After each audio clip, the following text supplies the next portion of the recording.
Magandang araw mga kaibigan. Bigyan natin ngayon ng reaction opinion itong post ng Newsfight. Title, Why the Rush? Bakit kayo nagmamadali? House Speaker Martin Romualdez condemned Senate's hasty decision to archive or set aside the impeachment case of Vice President Sara Duterte. According to Romualdez, it is clear in the law that only the House has the power to initiate impeachment. So sabi niya, we exercise that power lawfully, transparently, and in good faith, not out of spite, but out of duty, not to attack, but to ask for answers. Answers the Vice President never gave, he promised in a statement. This was never about political maneuvering. It was about accountability. Accountability anchored on verified facts and sworn documents. So ito yung kanyang summary. The filing of the complaint was not rushed. What was rushed remarkably was its burial. So, kahit galit sila, kinokondem, inaamin na ba nila na talagang nailibing na ang impeachment case dahil na-archive? Magkakaiba ang pananaw ulit ng mga legal luminaries sa pag-archive. May nabasa kong post kanina, si retired Associate Justice Adolf Ascuna, okay daw yun. Maganda yung ginawa ng Senado na na-archive. Sabi naman ni Attorney Christian Monsod, one of the framers ng Constitution, wala daw, mahirap na daw. Mahirap nang i-revive yung na-archive na impeachment complaint. It is tantamount daw sa dismissal according to Attorney Christian Monsod.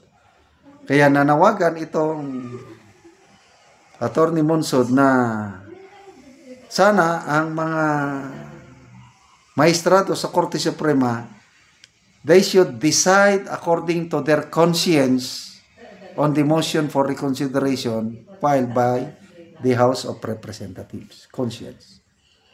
So ano ibig sabihin? Yun bang desisyon noong July 25? Ang mga maestrado hindi ginamit ang konsensya? Grabe naman, ano? So, wala daw, hindi na daw naproproteksyonan ng Korte Suprema ang taong bayan. Ayon sa kanyang pahayag, Attorney Monsod. So, sinong taong bayan? Tingin ko, magbasa kayo, comments magbasa tayo sa comments o yung mga people who reacted. Mas marami ang nagre-react positively sa desisyon ng Korte Suprema at sa desisyon ng Senado. Ito basahin natin dito. 27,000 people who reacted. Diyan 25,000 ang tumatawa. Anong ibig sabihin? Hindi sila maniwala kay Romualdez. Tinatawanan lang ng mga netizens. Only 2,200 ang nag-like, 414 ang galit. So around 95% tinatawanan, galit kay Speaker Romualdez yung sabi niya na hindi daw na-rush, hindi daw nila inapura yung impeachment complaint, kundi ang naapura yung paglilibing. Dinasalan nyo kasi. Di ba, minisahan. May economical mass sa Kongreso, Kamara. Dinasalan, misa-misa. Anong nangyari? Ngayon, binasura ng Korte Suprema, ibinaol, baol na lang yung archive. Di ba, archive ka ng record na matagal na archive? Baol. Nilibing doon. Kung sakali lang, Ako, hindi man ako abogado, kaya lang, pinaka-the best yung nangyari na in-archive, hindi dinismiss. Granting lang na ang Korte Suprema, baliktarin niya yung desisyon niya noong July 25 at sasabihin niya, ay, okay pala. Constitutional. Valid. Valid pala yung impeachment complaint. Pwedeng ituloy.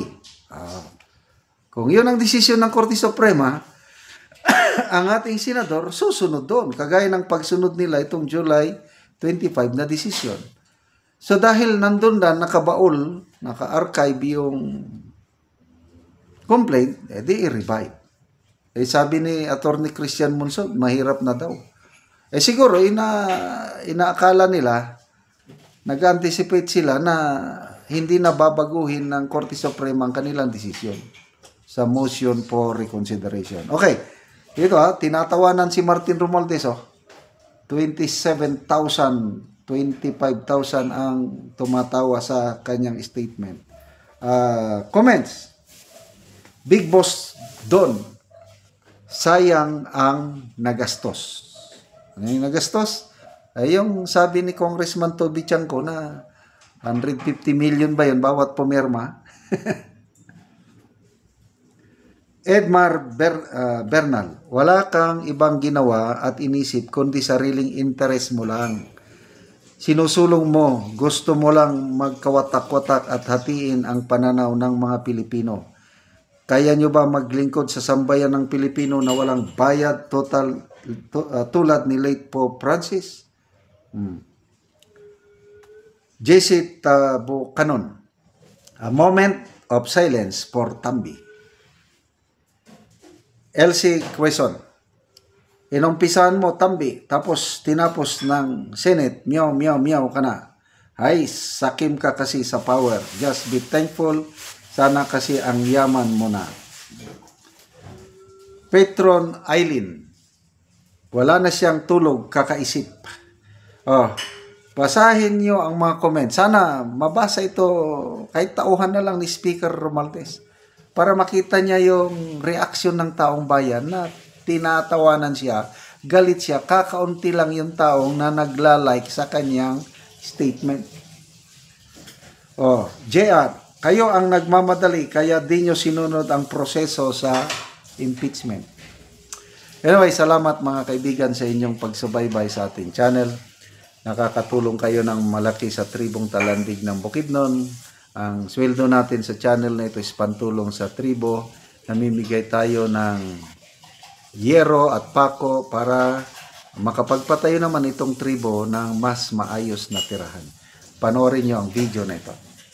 Pagkaroon mo na niya ang mag-atop na taga-Anogyero. O iyang anak lang ang nagpasan kay iatop sa iyang mama. So makita jud nato ang balay ni nanay nga gubaon na. So atong sudlon. So mao na ni ang atop ni nanay, kuan lang, trapal lang ang atop ni nanay. So makita jud nato. So mo ni ang kahimtang nga kung muulan, ulanan jud siya kay kuan lang ang iyang atop.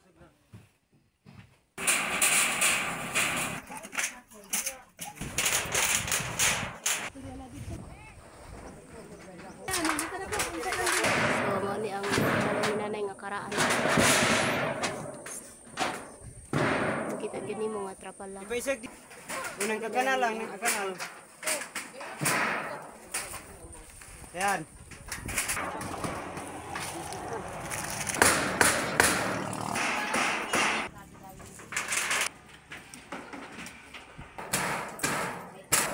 So now managid og atop ang nanay. So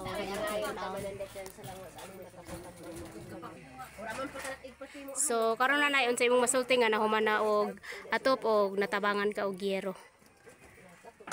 Ang kuan lang na ako nga dako kayong pasalamat nako ni salamat sa Ginoo sa nagtabang aning kuan gihatag sa ako nga sin. Dako kayong pasalamat nako og kinsa nga tawo ang nagkuan hatag ani nya ang isulti lang nako nga kuan kanang tas ang siya kinabuhi hinaot unta nga kuan sa sunod-sunod nga So na kay bara nanay wala. wala Oh, so pila ka tuig nanay nabalo ka? Kapinduha ka tuig. Oh, so si nanay balo og duha na ka tuig nga wala iyang bana. Kay wala na. Bosa, salamat kaayo sa kuan Ginoo ug sa nagtabang. Oh, sige nay, salamat po.